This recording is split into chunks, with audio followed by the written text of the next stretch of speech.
আসসালামু আলাইকুম। আমি গতকাল ফিশ কারি করেছিলাম। কিভাবে করেছিলাম সেটা আমি আপনাদের সাথে শেয়ার করছি। প্রথমে রুই মাছ দিয়ে রুই মাছটা টুকরা টুকরা করে কেটে ম্যারিনেট করে রেখেছিলাম। একটু আদা রসুন, লাল মরিচ, একটু কর্নফ্লাওয়ার আর একটা ডিম দিয়ে ম্যারিনেট করে ভেজে নিয়েছি মাছগুলো। এরপরে একটু রসুন তেলের ভেতর দিয়ে একটু হালকা হালকা করে ভেজে নিয়েছি। এরপর পেঁয়াজটা দিয়ে দিলাম। 2-3 মিনিটের মতো একটু নাড়াচাড়া দিয়ে এর ভিতরে আমি কয়েক রকম সস দিব। Fish sauce, oyster sauce, tomato ketchup, এগুলো দিয়ে সয়া সস, এগুলো দিয়ে একটু নেড়ে চেড়ে নিচ্ছি 5 মিনিটের মতো।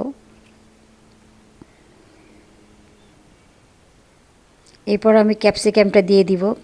ক্যাপসিকামটা একটু হালকা নাড়াচাড়া দিয়ে একটু 2-3 মিনিটের মতো একটু নাড়াচাড়া দিয়ে নিচ্ছি। এরপর মাছটা দিয়ে দিচ্ছি। মাছটা একটু সাবধানে নাড়া দিতে হবে, কারণ যেহেতু নরম জিনিস এটা একটু ভেঙে যেতে পারে। একটু হালকা হালকা করে নাড়তে হবে।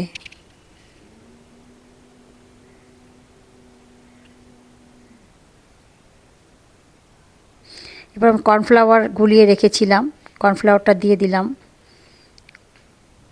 কর্নফ্লাওয়ারটা দিলে সুন্দর একটা মাখা মাখা ভাব হয়।